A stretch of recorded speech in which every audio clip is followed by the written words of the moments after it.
Hello प्यारे विद्यार्थियों। पिछले वीडियो में हमने यूक्लिड की के अवगृहीत और अवधारणाओं के बारे में पढ़ा, उन्हें समझा।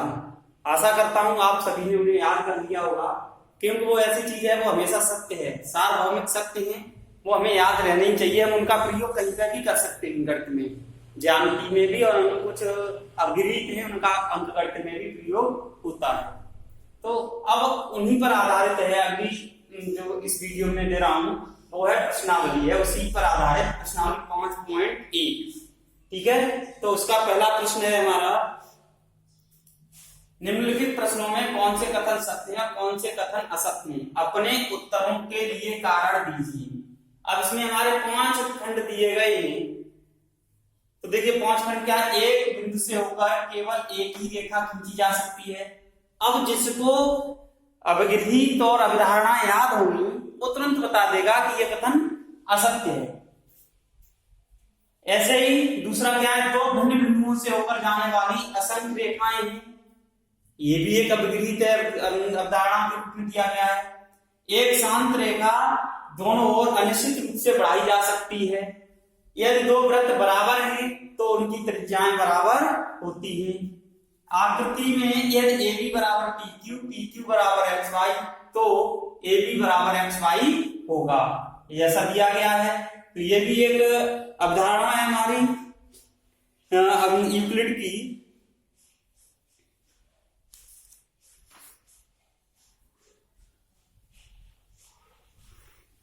अवगृहीत है, सॉरी, यूक्लिड का।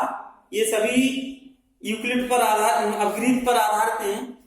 अब देखिए इसका पहला पार्ट है, जिसका सॉल्यूशन मैं बता रहा हूं तुम लोगों को। अब इस बोर्ड पर पूरे में प्रश्न ही है।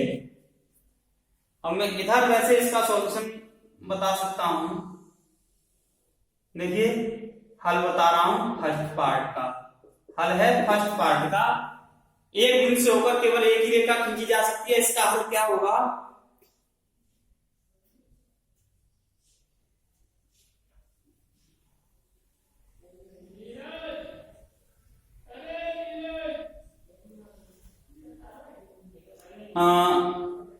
ये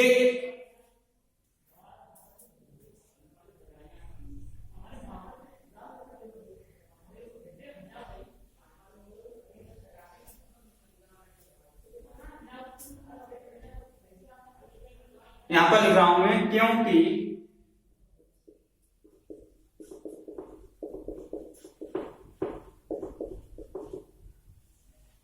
प्रतिच्छेदी रेखाएं कौमा संगामी रेखाएं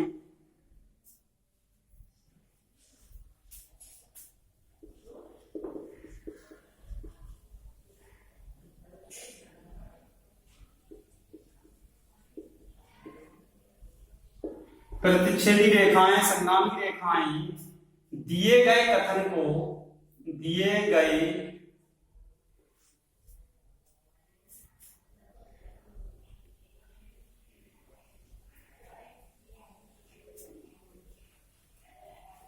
क्योंकि प्रतिच्छेदी रेखाएं संगामी रेखाएं आदि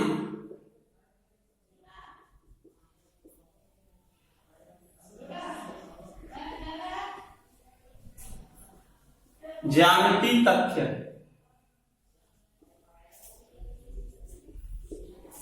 दिए गए कथन को खंडित करते हैं, अतः दिया गया कथन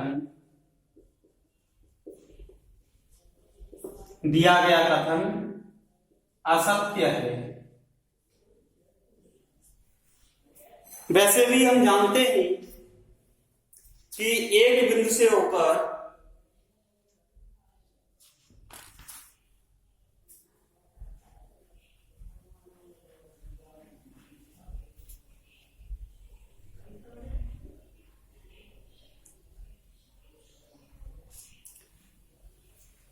अनेक रेखाएं खींची जा सकती हैं।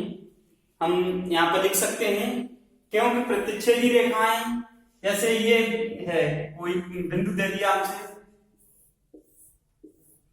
ये प्रतिच्छेदी रेखाएं या संगामी का मतलब एक ही बिंदु से जाने वाली ये सभी रेखाएं एक बिंदु से होकर अनंत रेखाएं हम खींच सकते हैं। अतः ये क्योंकि प्रतिच्छेदी रेखाएं संगामी रेखाएं आप ज्यामितीय तथ्य दिए गए कथन को इस कथन को खंडित करते हैं, अतः दिया गया कथन कैसा है? असत्य है। अगला क्या है? एक बिंदु से होकर अपरिमित रूप से अनंत रेखाएं खींची जा सकती हैं, ये सत्य होगा, ये ध्यान रखेंगे। इसके बाद है दूसरा, इसी पे बता रहा हूं भाई मैं, थोड़ा सा यहीं पे इसको साफ कर रहा हूं मैं। दूसरा पार्ट है इसका, सेकंड में क्या दिया गया है? सेकंड में दिया है मैं, दो भिन्न बिंदुओं से होकर जाने वाली असंख्य रेखाएं हैं। इसके लिए अवधारणा एक का एक अवगृहीत है, जो अवधारणा में दी गई है उसका अवगृहीत है कि दो बिंदुओं से होकर एक और केवल एक यानी एक अद्वितीय रेखा खींची जा सकती है। तो हम यहाँ पर उत्तर में केवल इतना भी लिख सकते हैं कि यूक्लिड की अवधारणा एक के अनुसार दो बिंदुओं से होकर एक और केवल एक ही रेखा खींची जा सकती है, अतः दिया गया कथन असत्य है।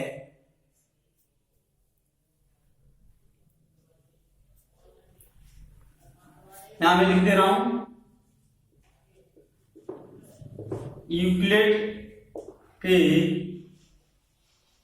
यूक्लिड की अवधारणा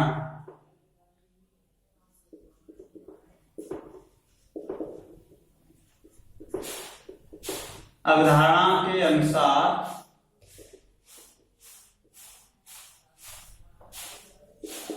दो बिंदुओं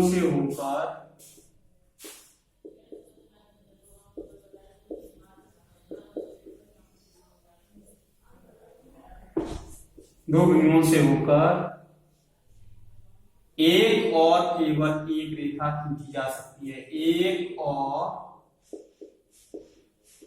केवल एक ही रेखा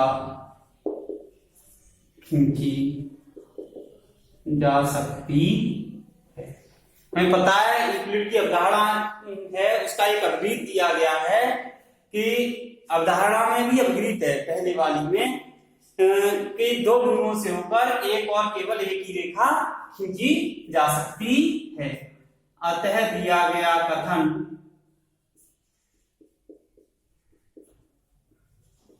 कैसा है? असत्य है। तो ये दूसरा वाला जो पार्ट था, दो भिन्न बिंदुओं से होकर जाने वाली असंख्य रेखाएं हैं, ये भी कैसा है? असत्य है। अगला फल है इसका, अगला खंड, इसका स्क्रीनशॉट लेते जाएं अपना। अगला है हमारा, एक शांत रेखा दोनों ओर अनिश्चित रूप से बढ़ाई जा सकती है, ये भी एक अवगृहीत है। तो हम इसे भी लिख सकते हैं। तीसरे वाला खंड देखिए, तीसरा खंड है,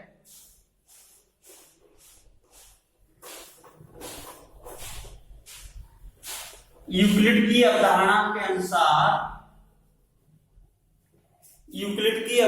के अनुसार एक शांत रेखा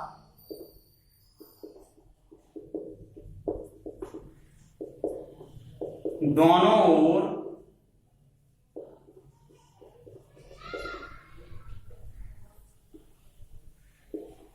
अनिश्चित रूप से बढ़ाई जा सकती है।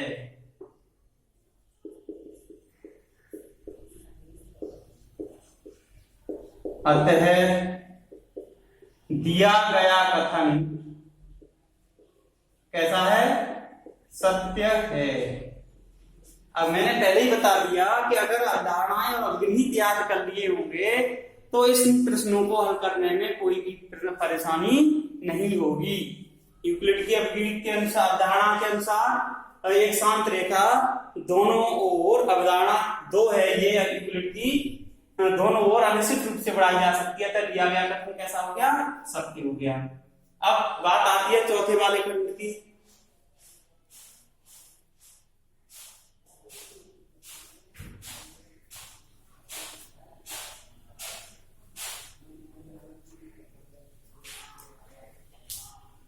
चौथा खंड क्या है हमारा? देखिए, चौथे वाले पार्ट के लिए हल है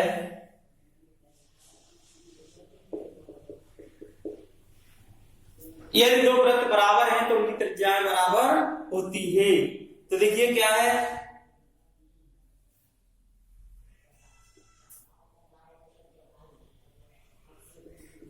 दिया गया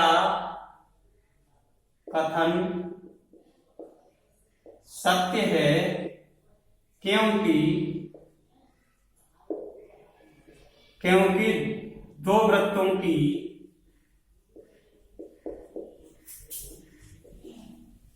त्रिज्याएं समान होने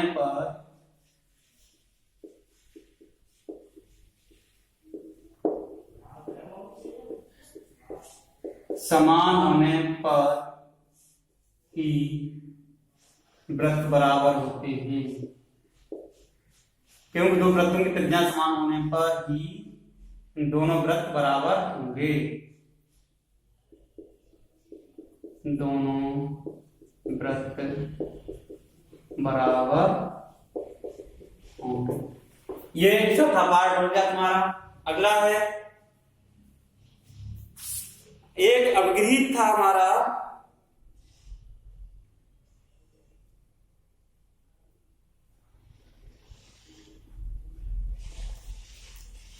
अगला जो कथन है, अगला जो स्टेटमेंट दिया गया है, अगला है पांचवा। इसी में बता दे रहा हूं, पांचवा। पहला अवगृहीत है हमारा यूक्लिड का। पहला अवगृहीत हमें क्या बताता है? यदि कोई दो वस्तुएं अन्य तीसरी वस्तु के बराबर है, यदि कोई दो वस्तुएं अन्य तीसरी वस्तु के बराबर हैं तो वो वस्तुएं भी आपस में बराबर होंगी। जैसे यहाँ पे ए भी पी क्यू के बराबर है, एक्स वाई भी पी क्यू के बराबर है, तो हम ये कह सकते हैं ए और बी, ए बी और एक्स वाई भी आपस में बराबर होंगे। यूक्लिड की अवगृहीत पहली फर्स्ट के अनुसार यदि दो वस्तुएं एक ही वस्तु के बराबर हो तो वे एक दूसरे के बराबर होती हैं। ठीक है, दिया गया कथन सत्य है। यहां पर लिख सकते हैं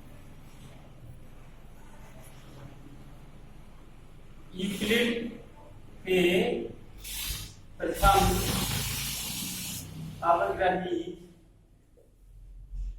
के अनुसार दिया गया कथन सत्य है। ठीक है, यूक्लिड का प्रथम अवगृहीत अब सबको याद होना चाहिए। अवगृहीत के अनुसार दिया गया कथन कैसा है? सत्य है।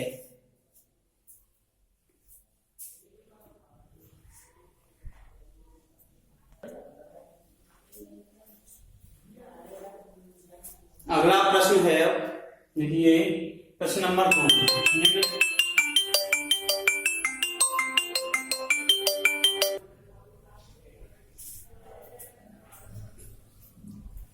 अगला प्रश्न है प्रश्न नंबर 2।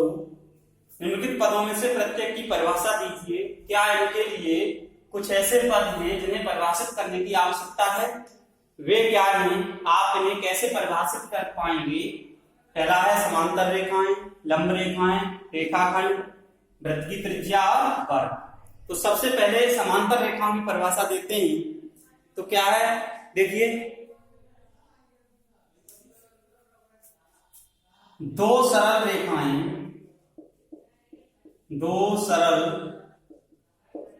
रेखाएं जिनमें एक भी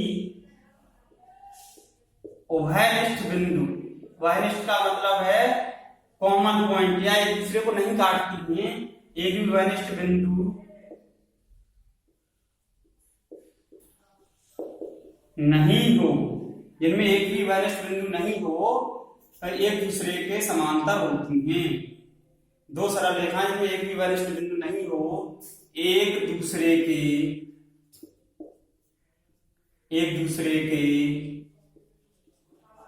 समांतर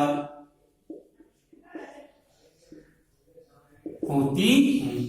दो सरल रेखाएं जिनमें एक भी वरिष्ठ बिंदु नहीं हो एक दूसरे के समांतर होती हैं या समांतर रेखाएं कहलाती हैं। एक दूसरे के समांतर होती हैं या समांतर रेखाएं कहलाती हैं।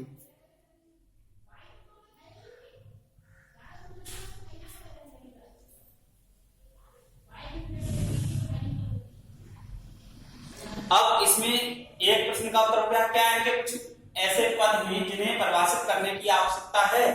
तो देखिए पुनः बिंदु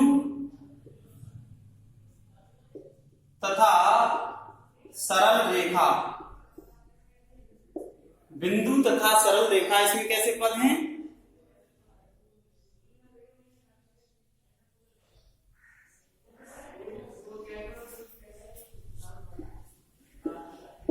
कुछ ऐसे पद हैं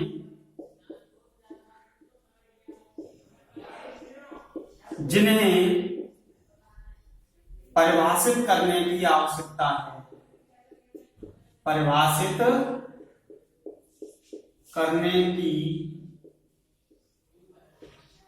आवश्यकता है।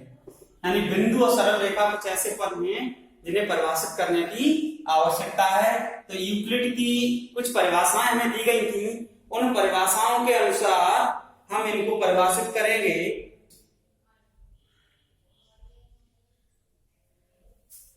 देखिए यूक्लिड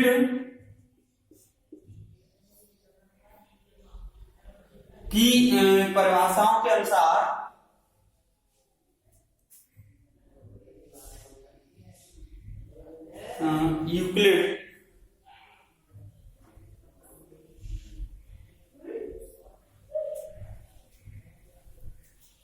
यूक्लिड के शब्दों में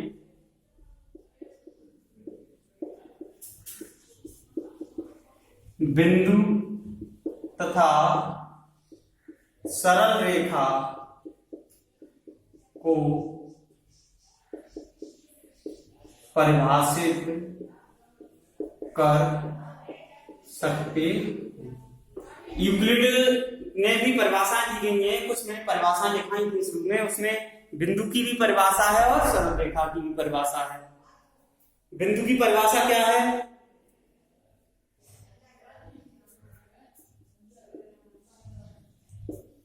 एक बिंदु वह है जिसका कोई भाग नहीं होता है। और सरल रेखा क्या है? लंबाई रहे, वो सॉरी चौड़ाई रहे, एक लंबाई होती है।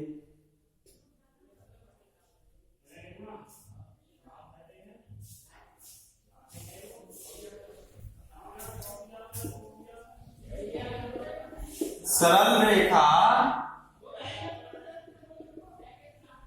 चौड़ाई रहित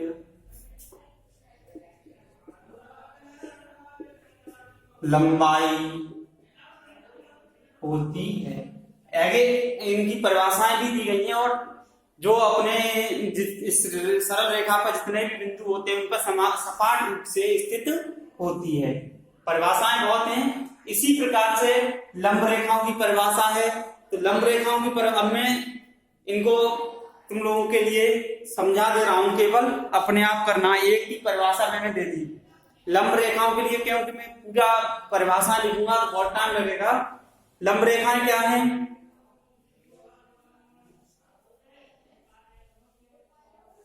यदि दो समांतर रेखाओं में कोई दो समांतर रेखाएं दी गई, इनकी परिभाषा ये है, किसी एक को 90 डिग्री पर घुमाया जाए, किसी एक को 90 डिग्री पर घुमा दें, लंब रेखाएं 90 डिग्री कोण पर घूमती है, तब दोनों रेखाएं एक दूसरे के लंबवत होती हैं। यदि दो सरल रेखाओं में कोई एक 90 डिग्री पर घुमा दी जाए तो वो दोनों रेखाएं, जो नई रेखाएं प्राप्त होंगी, वो कैसी होंगी, एक दूसरे के लंबवत होंगी। 90 डिग्री के कोण का घुमाव ऐसा पद है जिसे परिभाषित करने की आवश्यकता है। 90 डिग्री का जो घुमाव है उसको एक पद होगा जिसको हमें परिभाषित करना है, और घुमाव को अंतर्ज्ञानात्मक रूप से मान लिया जाता है, अतः इसका प्रयोग नहीं कर सकते। घुमाव जो शब्द है उसको हम अंतर्ज्ञानात्मक रूप से मान लेते हैं, इसका प्रयोग नहीं करेंगे। अगली परिभाषा है रेखाखंड की। दो अंत बिंदुओं के साथ किसी रेखा को रेखाखंड कहते हैं। दो अंत बिंदुओं यानी एंड पॉइंट मान लो ये दिए गए हैं और यहाँ पे हमने एक रेखा खींच दी, तो ये रेखा क्या कहलाएगी, रेखाखंड कहलाती है। दो अंत बिंदुओं के साथ किसी रेखा को रेखाखंड कहते हैं। बिंदु तथा रेखा कुछ ऐसे पद हैं जिनको हमें परिभाषित करने की आवश्यकता है, ये पहले ही आ चुके हैं, ये ध्यान रखेंगे। इसके बाद है वृत्त की त्रिज्या।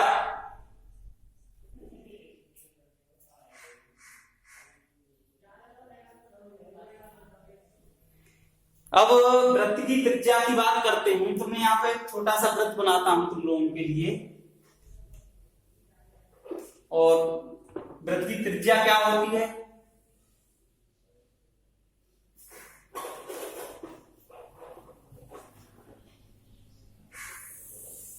ठीक है। ये वृत्त है, ये इसका केंद्र है, मान लीजिए वृत्त के केंद्र से ये परिधि होती है, ये परिधि का मतलब होता है चारों ओर की माप उसकी। तो वृत्त के केंद्र से परिधि के किसी बिंदु तक खींचा गया जो रेखाखंड होता है वो क्या होता है, वृत्त की त्रिज्या होती है। क्या होती है, त्रिज्या। तो क्या परिभाषा होगी, वृत्त के केंद्र से परिधि के किसी बिंदु तक खींचा गया रेखाखंड वृत्त की त्रिज्या होती है, ठीक है। केंद्र ऐसा पद है जिसे परिभाषित करने की आवश्यकता है। केंद्र की परिभाषा भी हमने नहीं पढ़ी है। केंद्र एक ऐसा पद आ गया है इसमें जिसको हमें परिभाषित करने की आवश्यकता है, और केंद्र को वृत्त के अंदर एक बिंदु के रूप में परिभाषित किया जा सकता है जिसकी वृत्त पर स्थित सभी बिंदुओं से दूरी समान होती है।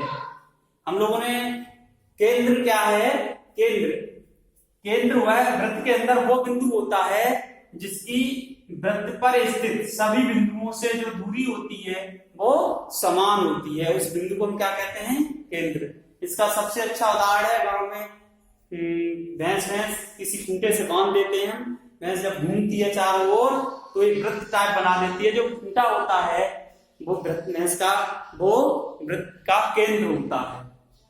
अगला है वर्ग। वर्ग क्या है, वर्ग वह क्षेत्र या प्रदेश है जो समान लंबाई के चार रेखाखंडों द्वारा घिरा होता है।